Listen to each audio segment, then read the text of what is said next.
La géothermie, je vous rappelle les grandes lignes du fonctionnement de la géothermie. C'est une source d'énergie chaude qui provient de la Terre et selon le niveau de température, elle va pouvoir être exploitée de manière très différente.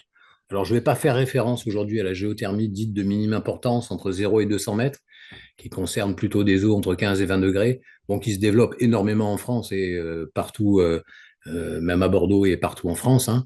Je vais plutôt m'axer sur la géothermie profonde, puisque c'est des ouvrages beaucoup plus conséquents et des objets derrière qui vont pouvoir être chauffés, qui sont beaucoup plus conséquents.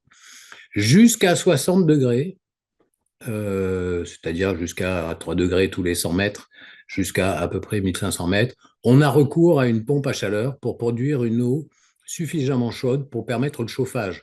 Les besoins sont de 30 à 60 degrés, voire un petit peu plus dans des bâtiments anciens, ça peut être même 70 ou 80 degrés sur les anciens systèmes de chauffage. Et pour produire de l'eau chaude sanitaire, le CS, on a besoin d'avoir de l'eau à 60 degrés. Donc, quand on a une ressource qui n'est pas à ces températures-là, on est obligé de prendre une pompe à chaleur pour remonter cette température et pouvoir la distribuer, notamment dans un réseau de chaleur urbain. C'est le cas de la ressource bordelaise dont on va parler aujourd'hui, le Cénomanien principalement, qui est entre 45 et 50 degrés. Au-dessus de ces températures, quand on est entre 60 et 100 degrés, on peut simplement faire passer les eaux dans un échangeur et faire fonctionner un réseau de chaleur urbain avec de l'eau à 70 ou 80 degrés. C'est ce qui se passe en région parisienne où ils ont la chance d'avoir l'aquifère du Dogger à 1600-1800 mètres, qui fournit des très gros débits, hein, puisqu'il pompe jusqu'à 350 ou 400 mètres cubeurs dans certains puits. Et cette eau est à 70 degrés, donc ça alimente des réseaux de chaleur. Il y a je crois, 35 aujourd'hui, quelque chose comme ça, 35 réseaux de chaleur en région parisienne alimentés sur ce type de sujet. Et enfin, on a encore plus haut quand on est au-dessus de 100 degrés. Donc là, on peut produire de la vapeur, entraîner des turbines, produire de l'électricité.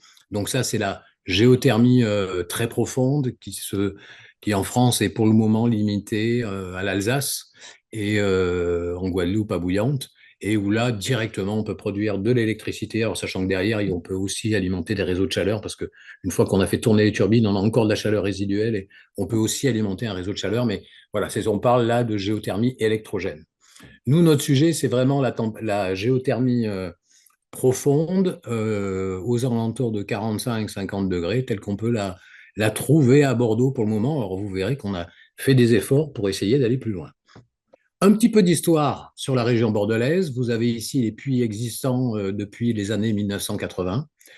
Tout à fait en haut à droite, le puits Lormont-Génicard, qui était un puits qui avait été fait pour rechercher de l'eau potable en 1969 et qui a mis en évidence cette ressource des sables cénomaniens, une quinzaine de mètres d'épaisseur. Il n'a jamais été mis en service pour l'eau potable parce qu'il y a du fluor dans l'eau et que le territoire là-bas, même l'Éocène, il y a du fluor, donc ils n'ont pas pu le mettre en service. Il n'a jamais été exploité et il a toujours servi de piézomètre. Et alors, il a failli être exploité dans les années 2005-2010 pour un projet dit les Cascades de Garonne, où il y avait un projet fastueux à Lormont d'alimenter un hôtel, toute une zone tertiaire et de faire des grands bassins et un centre aqualudique. Bon, le projet est tombé à l'eau et aujourd'hui, il a été transformé en piézomètre et il est utilisé par le BRGM comme piézomètre de suivi de la nappe du Cénomanien. Ensuite, vous avez les différents puits qui ont été faits. Alors, vous voyez, GBD, c'est pour Bordeaux. Et le chiffre, c'est l'ordre de priorité. Le premier, c'est Mériadec, qui a été fait en 1981 et qui est exploité alors en simplé, hein, c'est-à-dire que les eaux sont rejetées en surface. On y reviendra. Et il alimente le conseil régional et tout un petit réseau de chaleur attenant au quartier de Mériadec. Le puits de la Benoge, qui a aussi été exploité en simplé, qui est aujourd'hui à l'arrêt, et se pose la question d'ailleurs de son devenir. Ce puits est exploité simplement en artésianisme pour alimenter une piscine. Le puits de Sège, qui est toujours fonctionnel, qui alimente le quartier de Sège-Fort-Manoir, une grosse résidence appartenant à Domo France, des grandes tours que vous pouvez voir à Pessac, au bord de la rocade bordelaise, et qui est exploité en simplé pour de la géothermie aussi.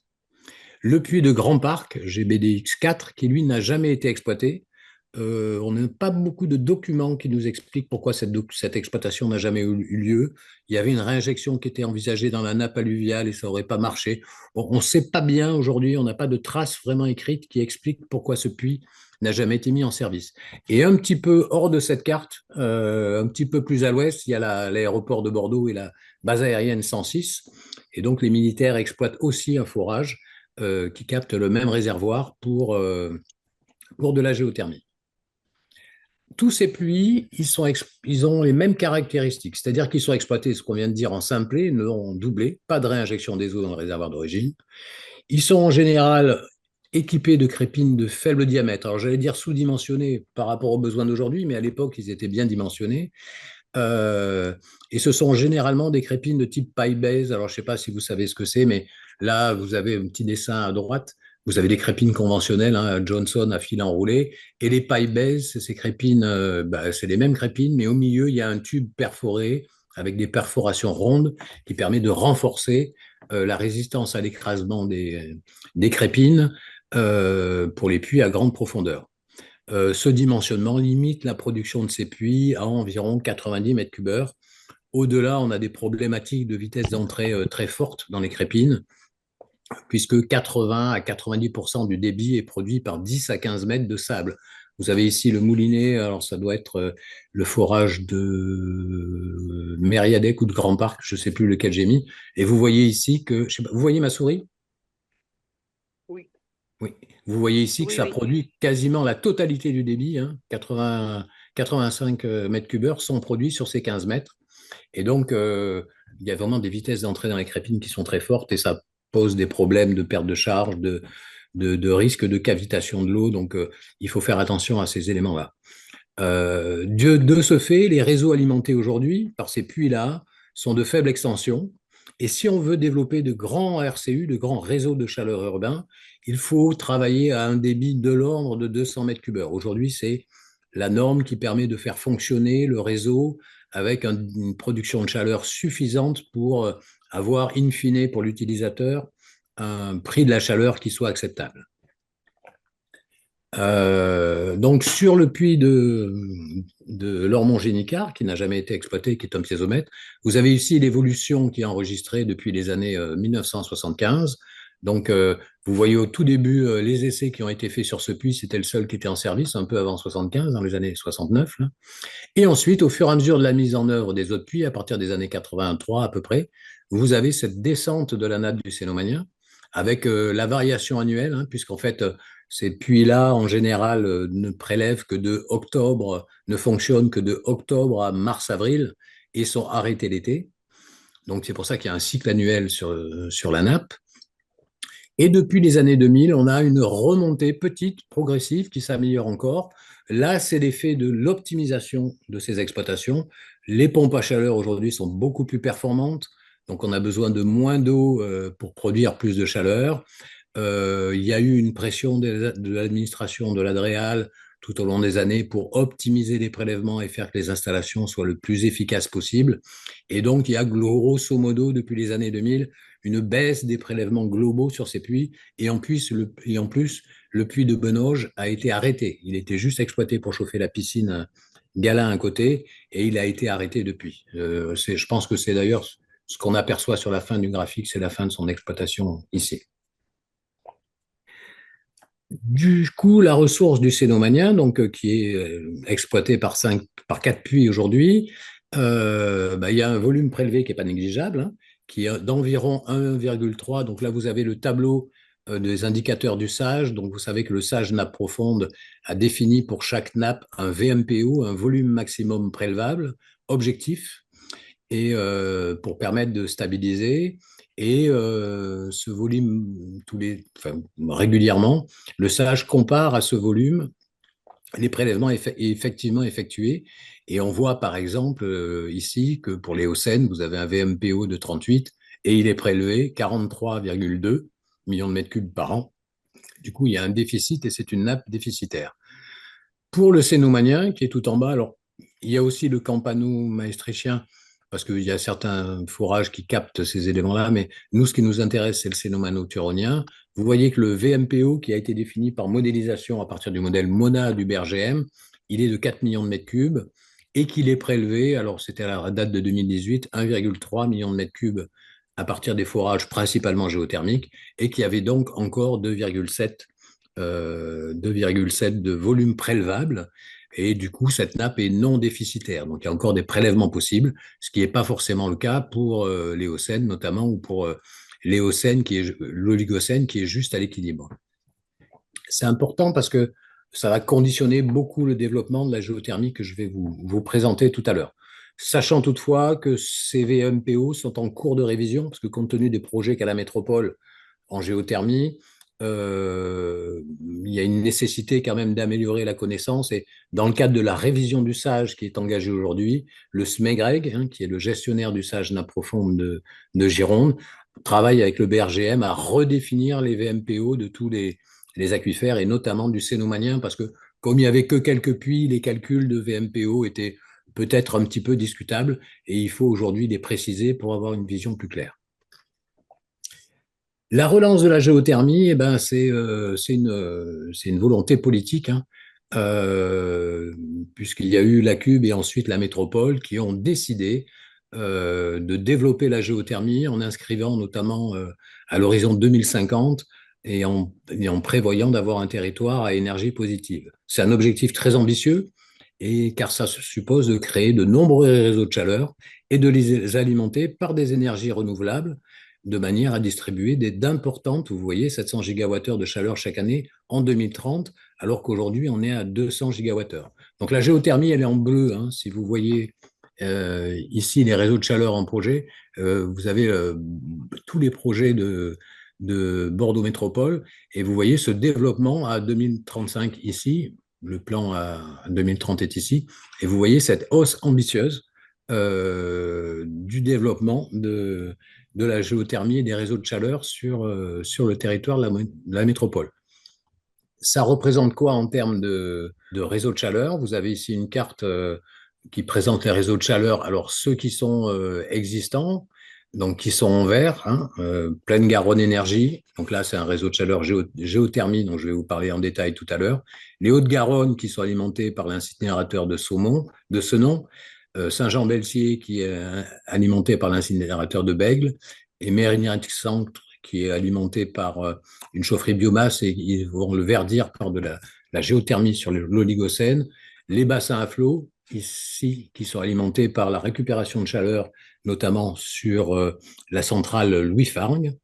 Donc voilà, et en bleu, tous les réseaux qui sont projetés aujourd'hui par la métropole, soit des réseaux publics, soit des réseaux industriels, plutôt industriels et tertiaires, puisqu'autour de l'aéroport, il y a des grosses industries consommatrices de chaleur. Voilà le projet métropolitain. Quand on veut relancer la géothermie, il faut quand même affronter une chose en premier, en général, c'est les contraintes réglementaires. Donc c'est intéressant de les rappeler, parce que la géothermie a un cadre réglementaire assez strict. Elle relève du code minier. La chaleur est une substance minière. Quand on exploite un puits de géothermie, on n'exploite pas l'eau, on exploite la chaleur de l'eau. Et donc, c'est pour ça qu'on est obligé, en théorie, de restituer l'eau au réservoir d'origine. On va en reparler. Et donc, cette chaleur, c'est une énergie calorifique et c'est une substance minière comme de l'or, comme du pétrole. Et on est soumis au même texte que toutes ces installations. Les attendus du code minier sont clairs. Tous les travaux, c'est l'article L161.1, ils doivent préserver tous les intérêts, la protection des espaces naturels, les paysages, la faune-flore, les équilibres, le bon état des masses d'eau. Tout doit être préservé par une exploitation minière. Du coup, la réinjection n'est pas obligatoire. On a tendance à croire que c'est obligatoire, mais ce n'est pas inscrit comme tel dans le code minier. C'est les objectifs de préservation du milieu qui sont inscrits dans le code minier. Et elle n'est pas obligatoire, même si elle est très fortement incitée par les services de l'État et notamment la DREAL quand il y a un nouveau projet, mais elle n'est pas totalement obligatoire. Et ce sont les documents de cadrage régionaux, en l'occurrence chez nous ici en Gironde, le SDAGE d'une manière générale et le SAGE d'une manière plus particulière, qui définissent ce qui est possible. Vous avez ici les deux contraintes qui sont imposées par ces documents. Donc, si on prend le SDAGE à Dour-Garonne, c'est si on doit en premier lieu étudier et travailler à réinjecter les eaux dans le même réservoir. Par contre, si on ne veut pas le faire ou si on ne peut pas le faire, à ce moment-là, pour les installations existantes ou pour de nouveaux projets, il faut absolument que cette justification soit étayée par une étude technico-économique et surtout qu'il y ait un travail sur la valorisation des eaux. C'est-à-dire que les rejeter dans le réseau pluvial ou dans le réseau d'eau usée, c'est plus trop tolérable et il faut essayer de valoriser ces eaux et trouver des solutions de valoriser ces eaux pour avoir un projet qui aboutit. C'est sensiblement les mêmes éléments qui sont repris dans le SAGNA profonde, hein, puisque là aussi, une étude technico-économique est demandée, et en plus, il est demandé que la température des eaux soit vraiment abaissée, puisque quand on prélève une eau à 45 ou 50 degrés, si on la rejette à 30, c'est quand même dommage, il y a encore beaucoup de degrés à récupérer, et donc l'idée, c'est plutôt de la rejeter peut-être à 15 degrés pour avoir une installation d'exploitation géothermique qui soit efficace. La relance s'est effectuée à partir d'un premier projet sur Bordeaux Métropole, qui est le projet Plaine Garonne Énergie. Donc, c'est un vaste projet qui couvre quasiment toute la rive droite, toute la plaine de la rive droite, d'où son nom, jusqu'aux coteaux formés par l'Oligocène, avec des grandes zones, donc les zones Brazza et Niel, qui étaient d'anciennes zones industrielles et qui sont en train d'être reconverties en zones d'habitat pour le projet Bordeaux millionnaire. Au milieu, le quartier dit de la Benoge, qui est un quartier plutôt ancien, dans lequel il y a aussi des éléments raccordés. Et tout à fait en bas, le quartier Euratlantique, qui se développe des deux côtés de la Garonne, mais là, c'est le côté rive droite qui est concerné, et dans lequel aussi, il y a tout un redéploiement urbain qui est en cours. L'objectif est très ambitieux, hein, 120 gigawattheures, plus de 20 000 logements neufs, donc c'est vraiment énorme. Et ce qui permettrait, avec 80% de NR issus de la géothermie ou de la biomasse, on le verra, d'économiser jusqu'à 20 000 équivalents de tonnes de CO2 par an. Les premières réflexions sur ce projet ont eu lieu en 2010. Et alors, il y avait un peu un consensus hein, entre tous les gens qui travaillent en géothermie profonde sur la région pour dire, alors je l'ai résumé ici dans la phrase en rouge, le prochain forage géothermique profond fait à Bordeaux devrait reconnaître ce qu'il y a au Jurassique. Pourquoi? Parce que vous avez ici une coupe du BRGM qui montre la structure des différents réservoirs sous Bordeaux avec les différents puits. Ici celui de la BA106, ici celui de Mériadec, ici celui de Benoge, ici un forage pétrolier Bouillac, et puis on pourrait projeter ici Lormont et projeter ici Grand Parc.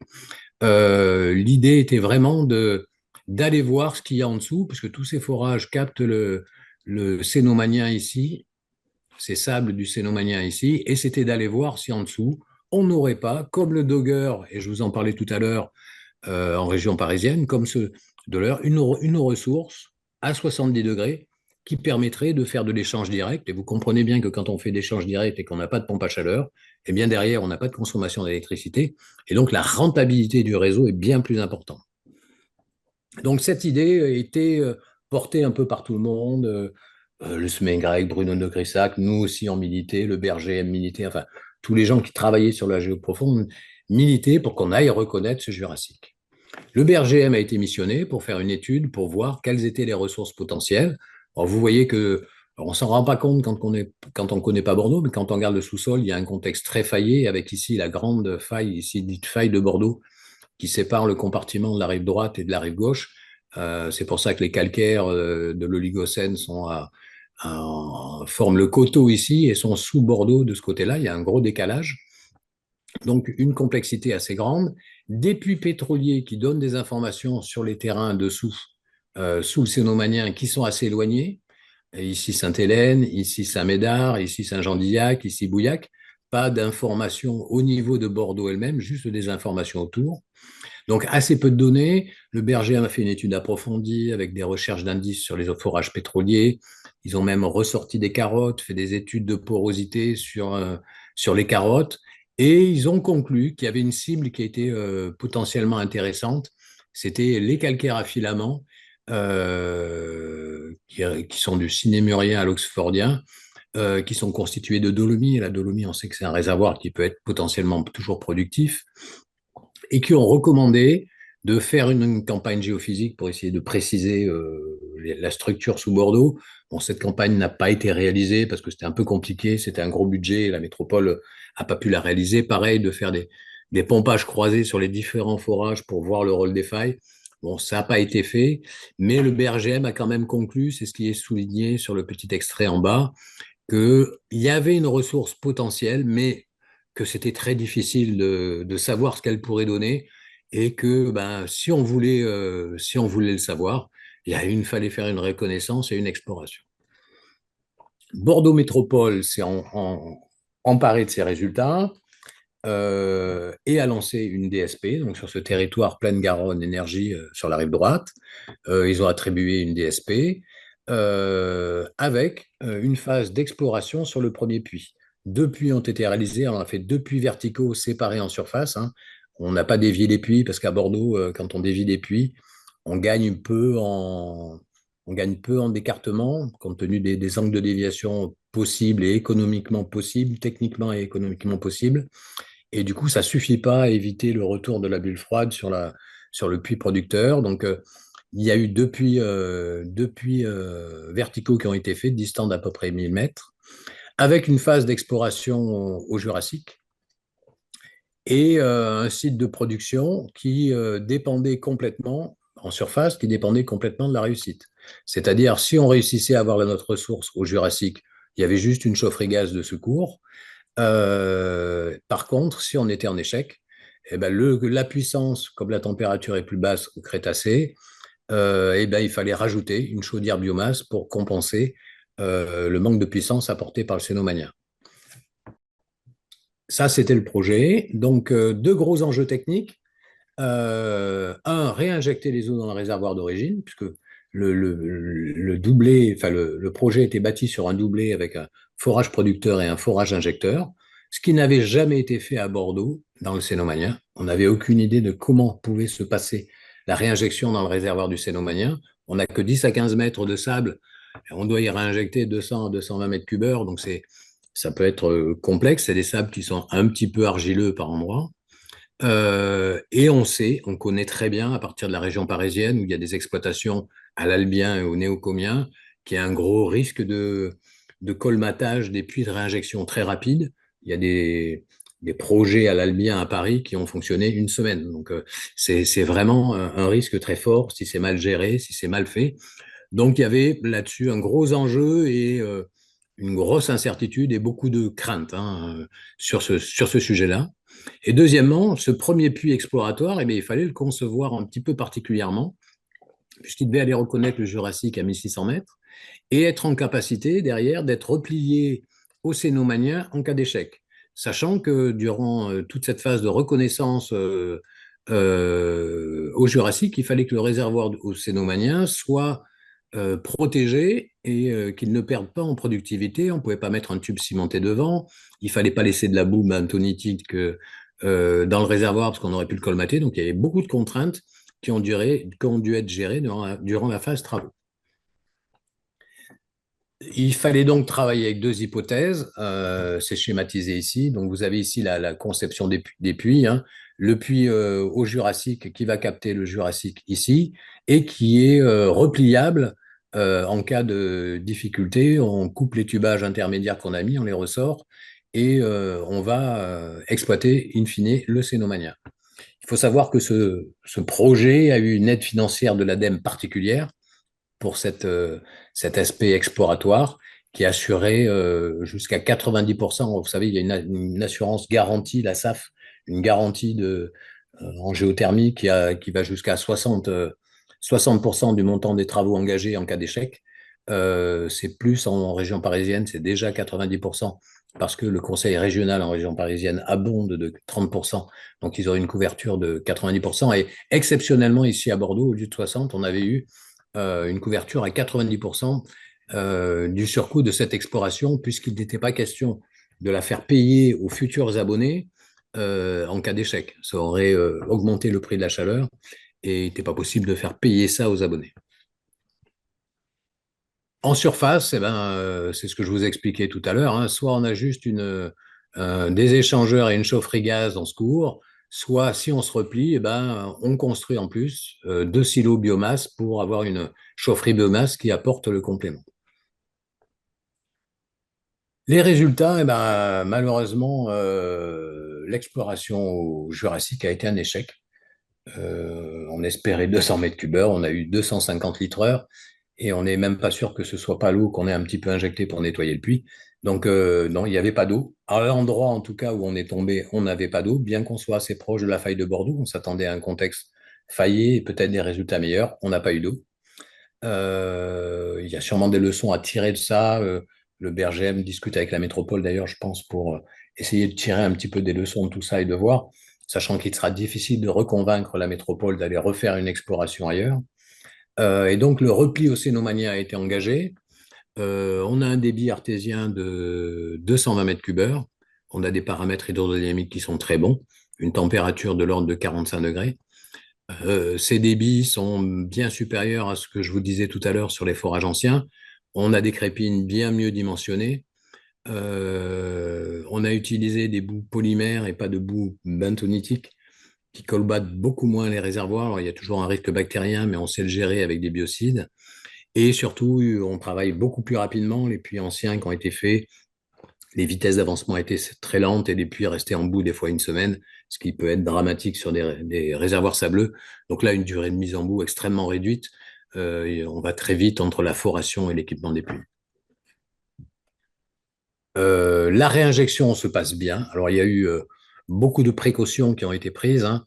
Une mise en production très, très progressive avec des développements complémentaires. À chaque fois, on a mis en production, enfin, Engie a mis en production, et puis tant qu'ils n'avaient pas une eau claire avec des seuils de turbidité inférieurs à NTU, ils restaient au même débit.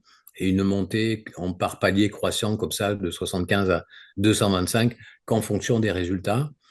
Une filtration dans la chaufferie en aval de l'échangeur avant la réinjection. Euh, alors à 50 micromètres, puis à 5 micromètres avec des filtres auto-nettoyants. Et en plus, sur le puits de réinjection, il a été mis en place un dispositif de rétrolavage. Donc, je ne sais pas si vous savez ce que c'est, mais c'est très commun aujourd'hui sur les puits de géothermie et les puits de réinjection. On met aussi une pompe dans le puits de réinjection et de temps en temps, en fonction de sa montée en pression, si jamais on voit qu'il commence à se colmater un petit peu, eh ben on pompe dans le puits pour ressortir les particules qui ont pu être injectées dedans. Et c'est très efficace sur le colmatage particulaire si c'est bien géré. Aujourd'hui, après 20 mois d'exploitation, ça fonctionne au débit nominal de 200 mètres cubes heure. Alors, pas toujours, parce que vous imaginez bien que sur une DSP de 35 ans comme ça, de 30 ans comme ça, les programmes immobiliers se développent progressivement, donc les abonnés se développent progressivement. Donc, au début de la DSP, ils n'ont pas besoin de toute la productivité, de toute la production, tout le débit. Par contre, petit à petit, ils montent en production. Et comme en plus, avec la crise actuelle, les programmes immobiliers ont un peu de retard, bon, ça retarde un petit peu le projet. Mais on a aujourd'hui une très faible hausse de la pression d'injection. Il y a un rétrolavage qui a été effectué en 2023 sur une courte durée, hein, quelques heures, et la capacité a été très vite retrouvée. Donc, on n'a pas d'indicateur inquiétant à ce jour sur la réinjection. Et ça, c'est une vraie satisfaction parce que, pour parler de manière un petit peu crue, on a quand même serré les fesses sur cet aspect parce qu'il y avait quand même, comme on n'avait aucune expérience dans ce réservoir-là, on avait quand même de grosses craintes sur l'éventuelle dégradation des capacités de production du puits. En bilan de cette opération, qui a été le premier grand projet lancé par la métropole, pas de ressources profondes, plus chaudes, permettant de fonctionner en échange direct. La réinjection au cénomania est possible, moyennant des précautions et des dispositifs de production, mais des freins. Et un des freins, c'est l'équation économique qui est complexe du fait du coût des forages. Ces forages-là, c'est entre 3,5 millions et 4,5 millions, 3 millions, 4 millions, ça dépend un petit peu là, du marché et des prix de l'énergie. Donc, c'est vraiment des budgets très importants. Il faut trouver pour faire un forage comme ça une plateforme d'à peu près 5000 mètres carrés en milieu urbain. C'est pas évident de trouver des emplacements comme ça dans un milieu urbain. Et donc, la métropole a pris la décision de rechercher des solutions alternatives à la réinjection dans le même aquifère qui pourraient satisfaire les attentes du code minier que je vous ai présenté tout à l'heure, mais aussi les attentes du SAGE et du SDAGE, ce qui permettrait d'abaisser le coût des ouvrages pour favoriser le développement de ces réseaux.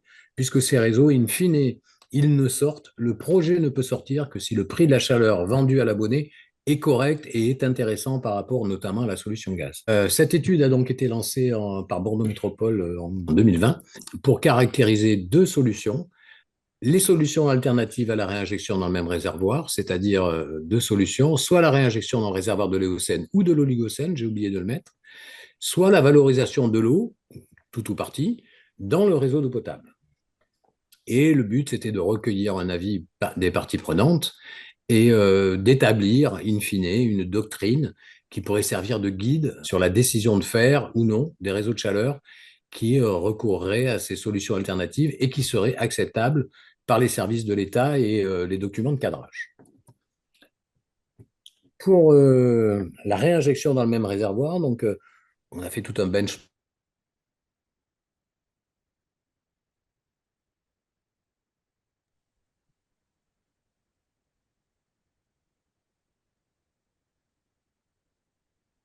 Mais le projet n'a pas été au bout dans ce sens-là. Il y avait aussi une étude du SMEGREG à Pessac, dans l'Oligocène, pour la réinjection des eaux du forage de sèche format noir, qui rejette dans le milieu naturel aujourd'hui.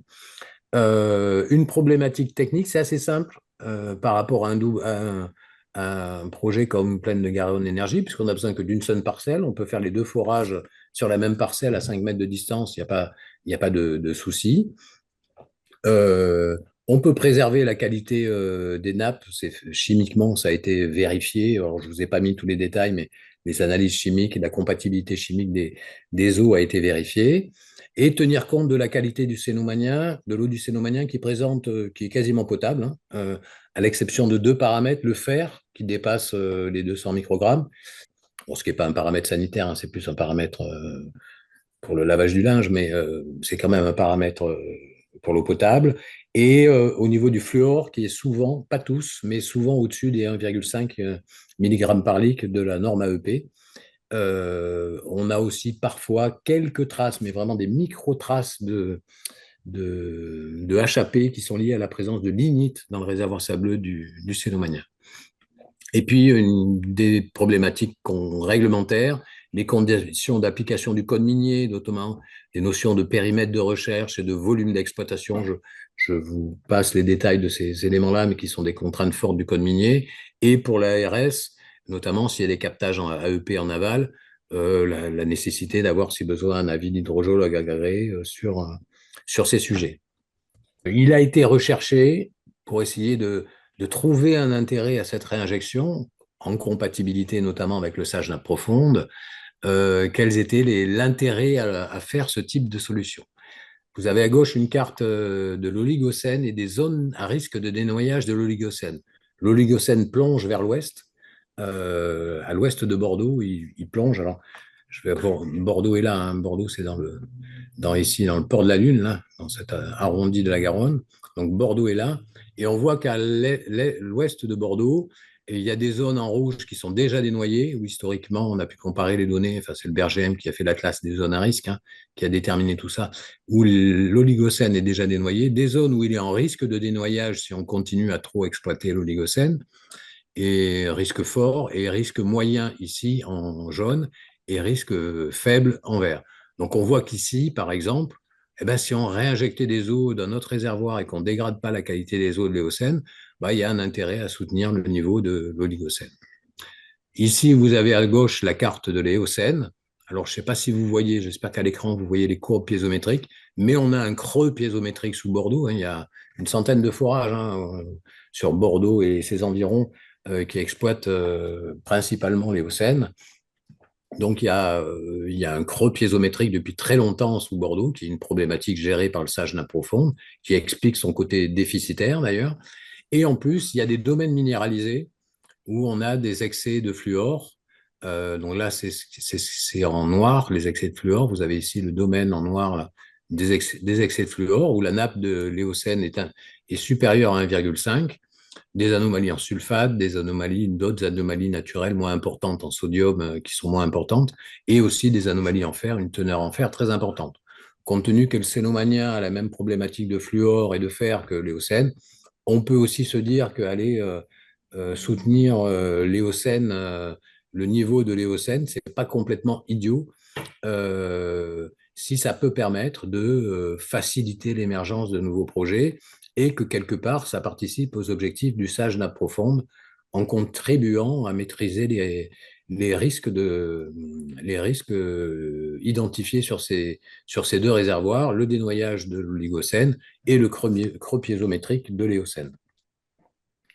Voilà, donc ça a débouché sur cette carte qui synthétise un peu les choses. Vous avez ici les réseaux de chaleur de Bordeaux qui sont reportés sur ces deux cartes, Oligocène et Éocène, et qui permettent de croiser un petit peu les informations et de voir que, par exemple, ici, on peut envisager de réinjecter à l'Oligocène ou à l'Éocène. La deuxième solution, ça a été d'étudier la valorisation d'eau dans le réseau d'eau potable. Alors, un petit aparté, quand on fait un forage, si on le fait pour faire de la géothermie, l'usage premier, c'est de la géothermie, et derrière, on va valoriser l'eau, c'est ce qu'on appelle l'usage second. Inversement, il peut arriver qu'on fasse des ouvrages d'eau potable et que comme on a une eau un peu chaude, ça peut être intéressant de baisser un peu la température avant de distribuer dans le réseau pour respecter les 25 degrés des réseaux d'eau potable et d'alimenter quelque chose qui permette d'abaisser la température. Donc là, l'usage premier, c'est bien l'eau potable, et l'usage second, c'est le code minier. Ça conditionne qui va piloter derrière, en termes administratifs, complètement l'instruction des dossiers. Le benchmarking, il y a dans la région le forage de Nogaro, qui capte les sables inframolassiques. C'est un forage d'eau potable et il y a de la récupération de chaleur pour alimenter une pisciculture. Il y a donc deux usages premiers et deux domaines réglementaires, le code minier, le code de la santé publique et le code de l'environnement pour les prélèvements. Le forage de l'AUM 1, pareil, qui est un ouvrage eau potable pour lequel les calories sont valorisées pour alimenter le centre aqualudique Aqualand. Et donc là, il n'y a pas de code minier, c'est juste le code de la santé publique et le code de l'environnement. Il n'y a pas d'autorisation minière puisque la récupération de chaleur est un usage second. Et il y a quelques exemples en région parisienne sur l'Albien. Vous savez que l'Albien est une nappe d'eau potable qui est une réserve stratégique en cas de conflit nucléaire notamment. Et donc, les forages ont deux usages, géothermie et EEP, afin de pouvoir, ils sont exploités en géothermie et en cas de besoin, ils peuvent être exploités en production d'eau potable. Une problématique technique, le traitement des eaux, je vous ai parlé du fer, il faut descendre le fer à 0,7 microgrammes par litre pour la direction de l'eau et pour la régie de l'eau de Bordeaux, c'est son seuil de référence. Il faut diminuer le fluor, soit par dilution, donc regarder est-ce qu'on peut, à travers le réseau, prendre un peu d'eau dans le réseau qui serait peu riche en fluor et diluer l'eau qu'on a prélevée sur le forage géothermique qui serait au-dessus de 1,5 et réinjecter ça. C'est pas forcément facile, c'est pas possible partout, c'est même possible à assez peu d'endroits parce que le réseau de Bordeaux est très maillé, donc très rapidement, l'eau diluante revient l'eau diluée revient en codiluante et on fait une boucle et au bout d'un moment, la teneur en fluor réaugmenterait. Ou alors, il faut traiter cette eau par alumine activée. L'autre souci, c'est le décalage des besoins journaliers et actuels. Il faut des volumes de stockage parce qu'on n'a pas besoin de chauffer, de se doucher forcément au même moment ou de boire au même moment. Et le besoin annuel, forcément, la géothermie marche faiblement l'été, alors alors que ça correspond à la période de pointe de l'eau potable et inversement l'hiver. Et donc, il y a des conditions à respecter entre les différents services exploitants pour donner une priorité à l'énergie et il faut que le service d'eau puisse s'adapter. Il y a plusieurs schémas possibles entre services. Je ne vous détaille pas ce sujet parce que ça a fait l'objet de nombreux débats, mais voilà, il y a plusieurs schémas possibles d'exploitation de ce type de fonctionnement. Une problématique réglementaire, hein, il n'est pas question de dire tiens, je vais faire un forage d'eau potable et j'en profite pour faire de la chaleur, alors que derrière, j'ai la volonté d'alimenter un réseau de chaleur. Il faut vraiment respecter ces usages vis-à-vis des autorités de tutelle. Si l'usage premier, c'est la géothermie, l'usage second, c'est l'AEP, c'est le code minier qui prime et c'est eux qui instruisent. S'il y a deux usages, il y a deux domaines réglementaires, à ce moment-là, tous les codes s'appliquent. La valorisation AEP impose aussi des contraintes. Il faut que l'eau soit inférieure à 25 degrés strictement pour permettre la réinjection dans le réseau d'eau potable, que les forages soient compatibles avec une conception AEP, comme un forage d'eau potable, et notamment au niveau des échangeurs, il faut que les échangeurs aient des ACS, des attestations de conformité sanitaire. On pense notamment aux joints qui doivent être conformes et avoir des ACS. Et il faut pouvoir mettre en place des périmètres de protection sur le forage producteur, ce qui n'est pas forcément simple en termes de propriété des terrains sur un projet de réseau de chaleur. Il faut être compatible avec le SAGE, le SDAGE et le SAGE. On peut se dire que ça est considéré comme une ressource de substitution à l'éocène en zone centre, que bien entendu les services de l'État attendent que si on fait une substitution de prélèvement à l'éocène à partir du cénomanien, que les autorisations délivrées de prélèvement sur l'éocène soient diminuées d'autant, ce qui est assez logique. Et on retrouve cet intérêt donc là aussi de faciliter l'émergence de nouveaux projets, de participer aux objectifs du SAGE, en plus de satisfaire un besoin de Bordeaux Métropole d'avoir de l'eau supplémentaire. Quelques éléments économiques, alors je ne rentre pas dans le détail parce qu'il y a différents cas, mais voyez que sur un projet, quand on réinjecte dans le même réservoir, selon qu'on part d'un forage actuel et qu'on rajoute un ouvrage de réinjection, qu'on fasse un nouveau doublé, qu'on dévie pas, on a des écarts plus ou moins importants, mais vous voyez ici, et c'est là c'est vraiment à cette dernière colonne, vous voyez que grosso modo, on est entre 6 et 10 millions d'euros pour faire un forage avec réinjection, enfin un doublé avec réinjection dans le même réservoir. C'est peut-être même un petit peu plus aujourd'hui. Bon, ça varie, cette étude date de déjà 4 ans, et malheureusement, les prix des forages ne va pas à la baisse. Si on réinjecte dans le même réservoir, pareil, vous avez ici l'ordre de grandeur. Quand on fait un forage à l'Oligocène ou à l'Éocène, eh bien, on a un forage bien moins cher, qui peut être ici, c'est chiffré entre 200 000 et 430 000, c'est peut-être un petit peu plus aujourd'hui aussi. Mais vous voyez que là, on est entre 2 et 6 millions d'euros d'investissement sur les deux ouvrages de production. Et si on réinjecte dans le réseau AEP, c'est pareil, on est entre 3 et 4 millions avec l'ouvrage producteur et, et la station de traitement, à vérifier quand même parce que ce sujet, là, le coût de la station de traitement n'a pas été exploité à fond et on va le voir bientôt puisqu'on a des projets en cours dans ce sens-là. Cette étude a été soumise à la clé dans le but d'avoir une validation de principe. Alors, pas pour tous les projets, mais sur le principe lui-même. Et elle a rendu un avis en février 2021 et en disant que cette réinjection, lorsqu'elle était une réponse à un enjeu environnemental des noyages oligocènes, creux piézométriques à l'éocène, et bien que la clé a jugé que c'était compatible avec le SAGE et ça s'inscrivait dans les objectifs de substitution de ressources de substitution présents dans le SAGE. Bien entendu, il fallait que la compatibilité de chaque projet soit regardée au cas par cas. Cet avis ne vaut pas pour les projets, c'est un avis de principe général, et après, il charge à chaque projet d'apporter des éléments de modélisation chimique, hydrogéologique, tous les éléments techniques qui permettent d'apprécier ce travail. Et aujourd'hui, voilà la conséquence concrète de ce redéveloppement et de la mise en œuvre de ces solutions alternatives. À gauche, vous avez le Mériadec, le puits de Mériadec, donc un puits historique. Le renouvellement du permis d'exploitation est en cours, avec une recherche actuellement de réinjection dans le réseau d'eau potable ou de valorisation des rejets dans la piscine judaïque un peu plus poussée que ce qui est fait aujourd'hui. L'ABA 106, une consultation de DSP est en cours avec une réinjection à l'éocène prioritairement et à l'oligocène si jamais tout ne rentre pas parce que les capacités d'injectivité ne sont pas forcément les mêmes qu'au cénomanien, si tout ne rentre pas à l'éocène, de compléter cette réinjection à l'oligocène. Pessac-Seiche, il y a un renouvellement du permis à venir avec une réinjection à l'oligocène qui est envisagée. Grand Parc, les travaux sont en cours, la DSP a été attribuée. Ils attaquent, c'est cette semaine le forage de réinjection à l'éocène, sachant que sur ce puits-là, en plus, il y a eu un sidetrack. Vous savez, ils ont fait une nouvelle jambe à côté du forage. Comme le puits était sous-dimensionné avec des crépines 5 pouces, ils ont fait une nouvelle jambe qui a été rééquipée en 8 pouces 5 huitièmes et qui a permis de passer le débit de 90 à 180 mètres cubes heure.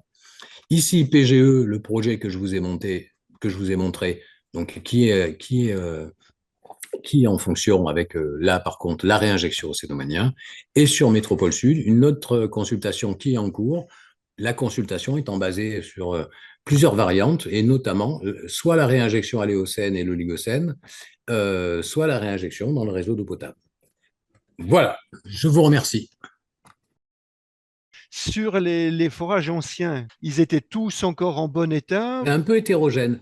Le forage de Grand Parc, là, sur lequel il y a eu les travaux de sidetrack et qui est en cours, où le forage est au Seine, il était en très très bon état. Il n'a jamais été exploité. Il était en très très bon état.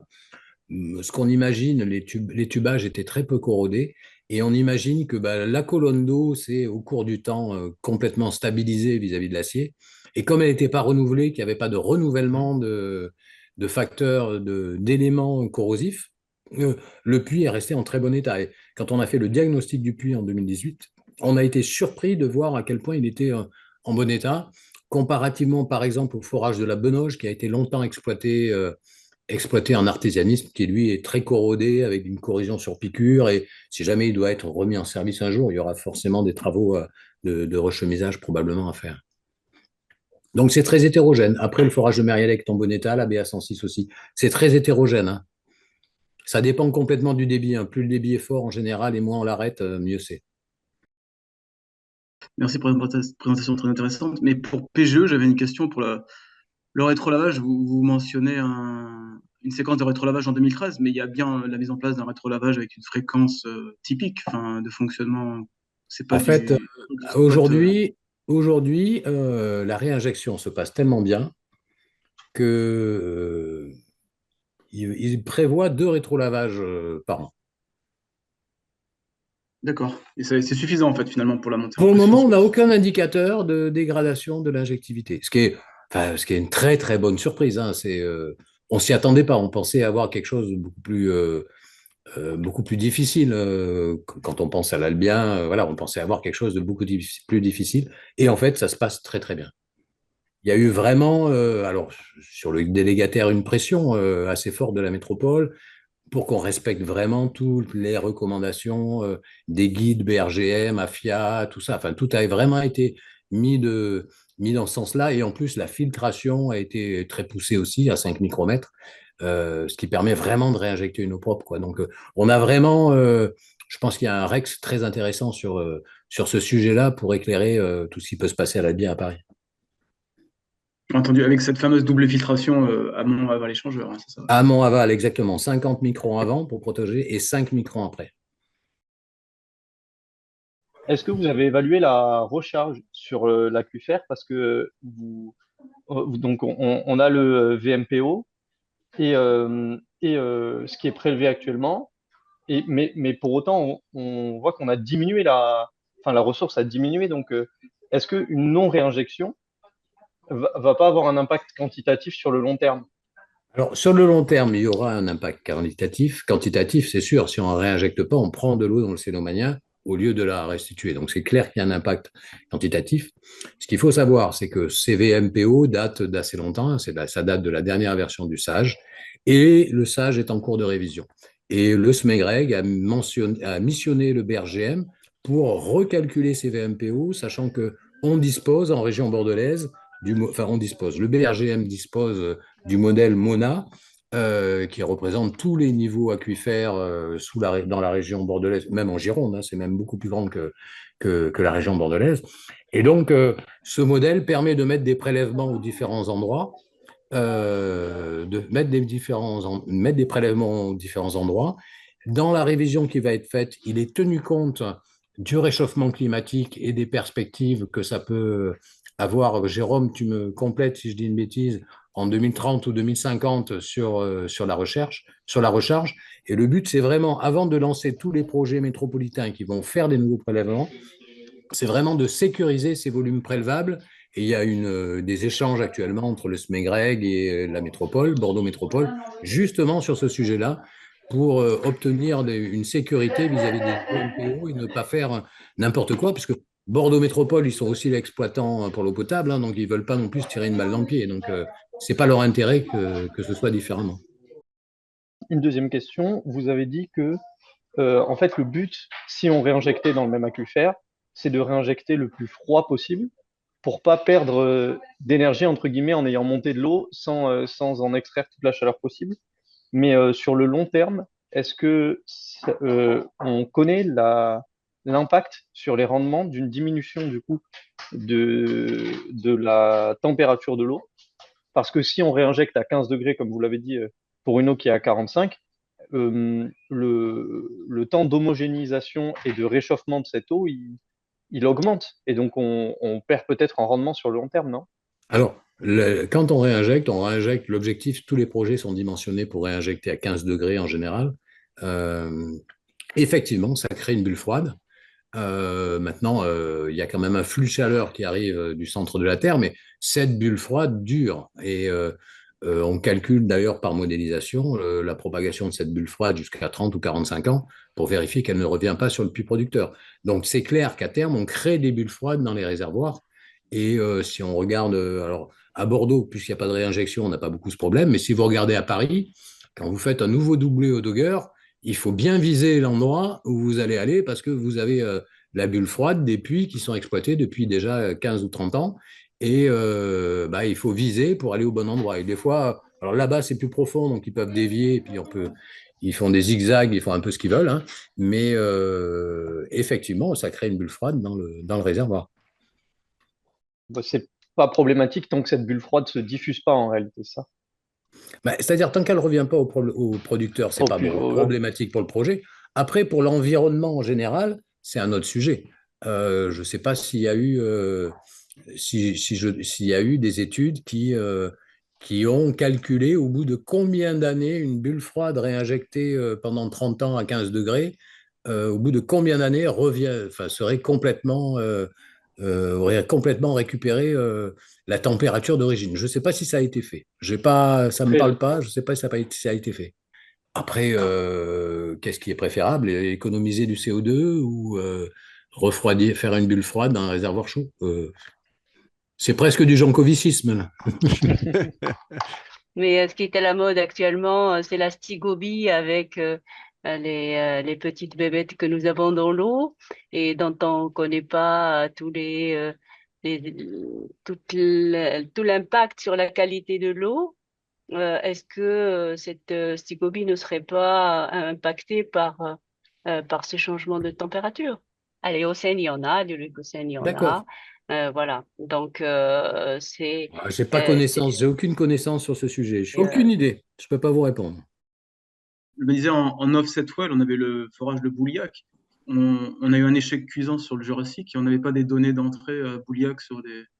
Alors, le BRGM a vraiment raclé, a vraiment raclé toutes les données d'entrée sur les forages pétroliers autour. Ils ont ressorti des carottes, ils ont fait des essais de perméabilité, ils ont vraiment tout raclé. Il y avait des indices favorables, mais c'était très difficile. C'est toujours difficile après de retransposer ça à l'échelle d'un réservoir. Et sous Bordeaux, sans la géophysique, c'est vrai qu'on ne sait pas bien comment ça se développe, la position par rapport à la faille de Bordeaux. Enfin, il est demeuré beaucoup d'inconnus et l'idée, c'était vraiment, bon, quitte à faire un trou, allons voir, quoi. Et en plus, l'ADEME a suivi et a couvert. Donc, c'était vraiment, allons voir, et puis on verra bien. Maintenant, on peut se dire peut-être que dans un autre endroit de Bordeaux, c'est peut-être plus favorable, mais remonter un projet comme ça va pas être demain, je pense. Donc là, actuellement, en Ile-de-France, on a le projet Geoscan de dérisking par la Oui. Après le synclinal de l'Arc, mais dans la région bordelaise ou toulousaine, il n'y en a pas de prévu. Non, je suis pas. Non, pour le moment, il n'y a pas de projet, comment dirais-je, des services de l'État ou de l'ADEME pour dérisquer globalement une région. À ce niveau-là, je n'ai pas connaissance de ça sous Bordeaux. Vous avez parlé des contraintes en surface de la réinjection, qui étaient il fallait en surface 5000 m², il me semble. La réinjection dans un autre réservoir style Éocène ou Oligocène, est-ce que c'est les mêmes contraintes en surface ou pas Non, forcément en fonction du… pas du tout. Un puits à l'éocène, on va être à 200 ou 300 mètres, donc une plateforme en surface. C'est des foreurs d'eau qui travaillent, donc ils sont beaucoup, beaucoup moins chers que les foreurs pétroliers qui vont en profondeur. À titre indicatif, hein, mais un forage, une machine de forage pétrolière qui va travailler au Dogger en 3/8, 7 jours sur 7, avec environné de tous les services, déviation, tout ça, on est à entre 30 et 40 000 euros au jour. Donc c'est vraiment quelque chose de très, très cher. Et alors qu'un foreur d'eau, c'est beaucoup moins cher. Et pour aller à 300 mètres, on a besoin de machines beaucoup plus petites. Et donc, une plateforme de forage pour faire un trou à l'Éocène ou le Lugocène, ça va être 400, 500 mètres carrés pour qu'il soit tranquille et qu'il puisse travailler Ouais, dans de bonnes d'accord. conditions.